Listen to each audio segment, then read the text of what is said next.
Hey guys, what's up and welcome back to Two Toe Tags and Metal Reviews, and today we're giving you guys our first impressions of the new releases from 1349, Undeath and Blood Incantation.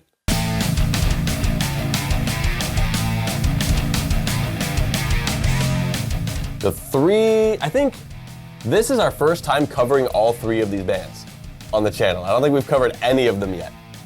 That's true, yeah, no, we haven't covered these bands first yet. time triple threat, and they all sound quite different.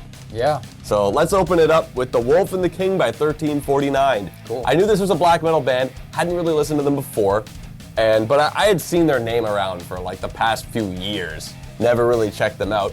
Here we are. So, the only thing I knew they were black metal, and starting the album, it really felt like, wow, I'm getting transported way back. It kind of feels like old school black metal, but it felt like old school black metal modernized. It didn't feel like it was just kind of, we're gonna ride this tremolo for like 3 minutes straight and not do any, and just do that and get the vibe there. They did some riffs that go a few different places. The drums change things up here and there, and I think it's really tasteful, and I think it's really cool that they built upon the foundations of old school, Norwegian black metal and added more to it.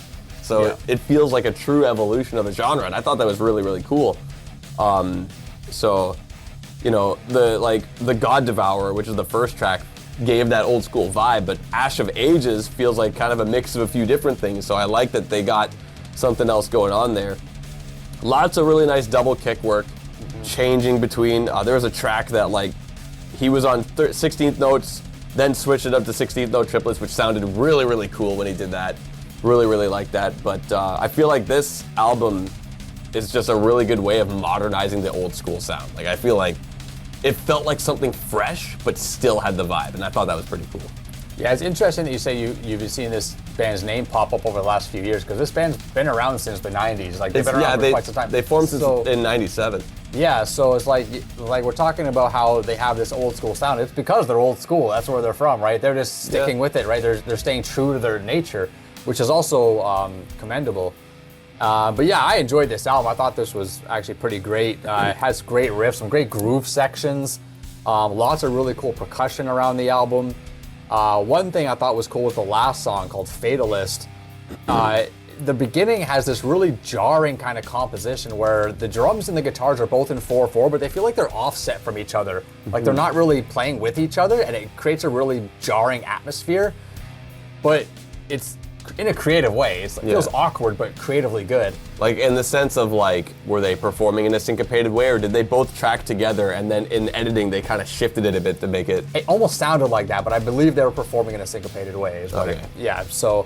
But it was weird though, and I was like, you know what? Those are the kind of little creative things I like. Where you're listening to it at first, and you're going, what the fuck am I even hearing? And then you kind of start analyzing it and putting it together and going, okay, that's all they're doing, but they just shift it a little bit. It makes it sound crazy. Yeah. Right? That's cool stuff.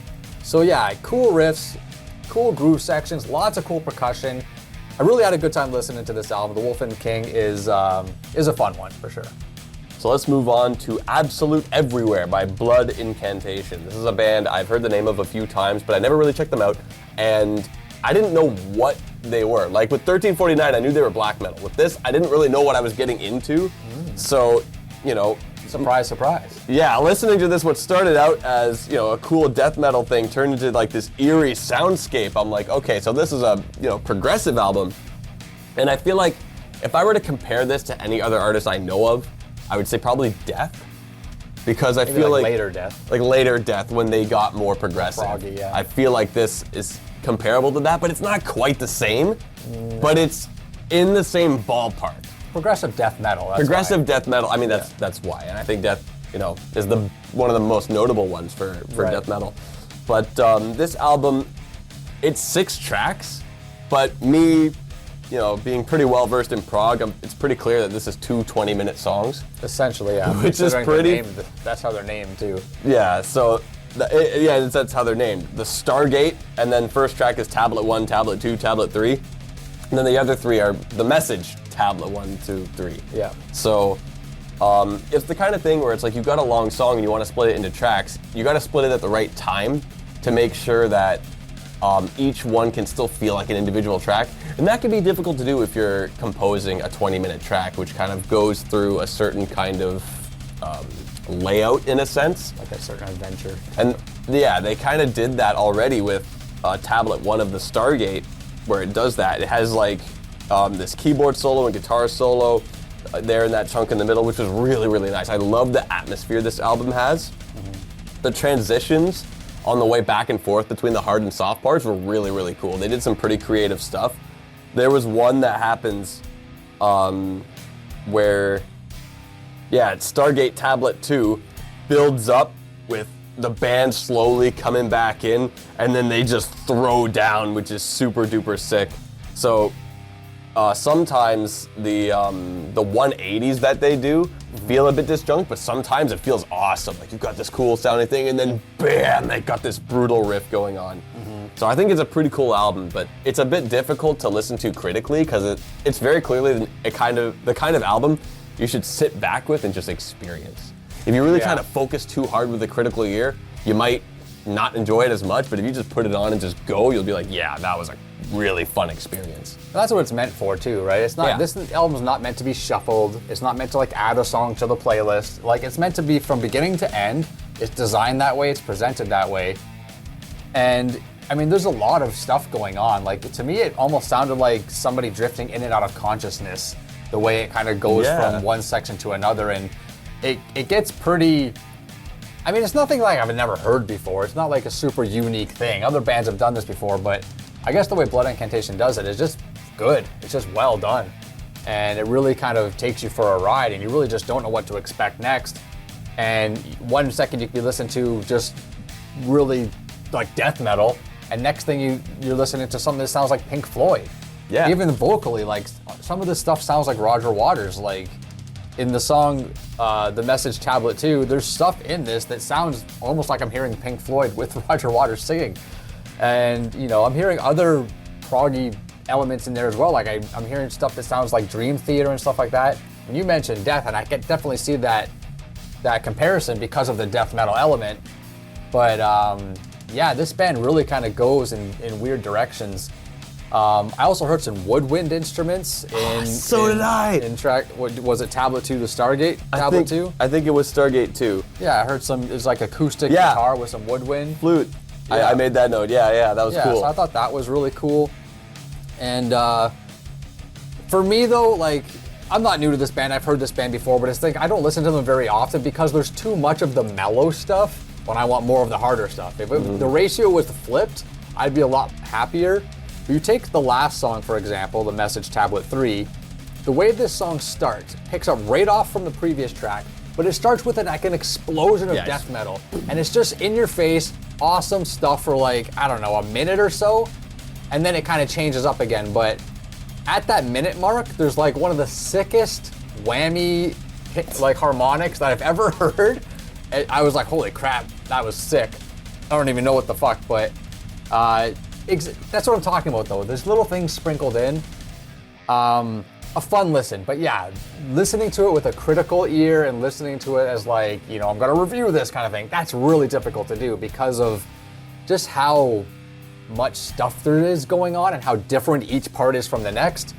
But still, fun listen. If you like prog, it's definitely something that you might dig. If you like death metal, it's there, but if you only like death metal and not prog, it's probably not gonna land with you. You kind of got to be a little bit more open-minded and have a little bit broader taste in metal genres in order to enjoy this, I think. Speaking of death metal, More Insane by Undeath. This is a band, like all three of these are bands like I've known of but haven't really checked out. So it was nice to really start digging in with them. So listening to this Undeath album, I'm thinking, okay, this is like modern age death metal, which is always pretty cool because I like how modern death metal is a lot more focused on a bit more of the intricacies of what these riffs are capable of as opposed to just chuggy stuff. As opposed to being all chuggy. And obviously the chuggy stuff is cool too, but the fact that they mix it in with more stuff nowadays is awesome. Yeah. So, you know, they'll do this cool riff and then they'll blast you with this double kick. Super duper cool stuff.